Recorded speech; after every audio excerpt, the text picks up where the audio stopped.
My constituency has the highest number of signatories for 2 of the petitions being debated today, and the 3rd highest for the other. This came as to no surprise to me, as I have been inundated.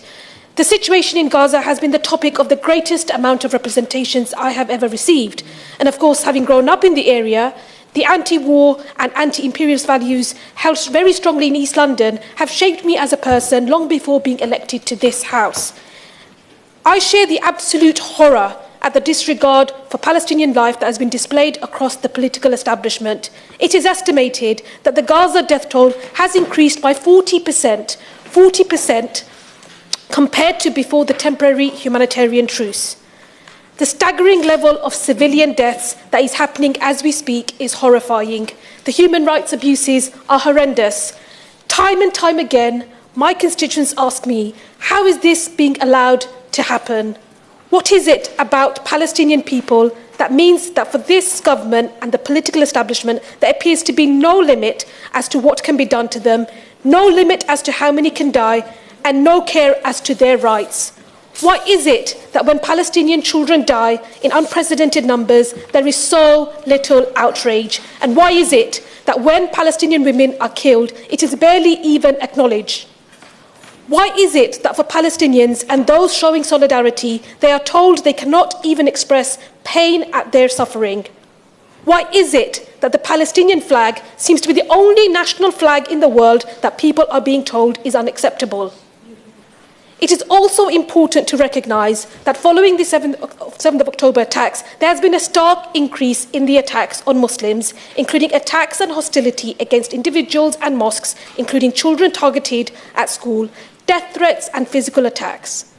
Just last week, more than 700 people were evacuated from the East London Mosque and London Muslim Centre and 3 nearby schools as well, following a bomb threat amid a rise in Islamophobia across the UK. I am seeking action from this government to ensure that the East London Mosque and London Muslim Centre and others get the security they desperately need, because Islamophobic hate crimes not only affect the victim, but do have a ripple effect through communities as they reinforce established patterns of bias, prejudice and discrimination. It is particularly poignant that yesterday marked the 75th anniversary of the Universal Declaration of Human Rights. The preamble to the Declaration of Human Rights states, and I quote, "Recognition of the inherent dignity and of the equal and inalienable rights of all members of the human family is the foundation of freedom, justice and peace in the world." Honouring this means an immediate, permanent ceasefire. It means that the slaughter and degradation in Gaza must end. The ongoing oppression and dispossession of Palestinian people must end.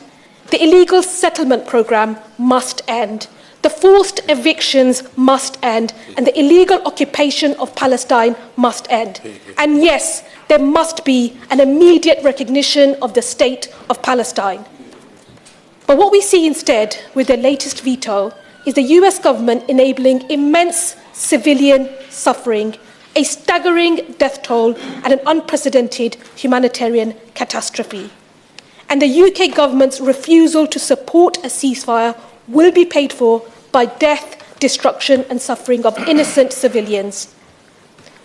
But despite the horror that we are bearing witness to, human rights and international law must not be allowed to be abandoned.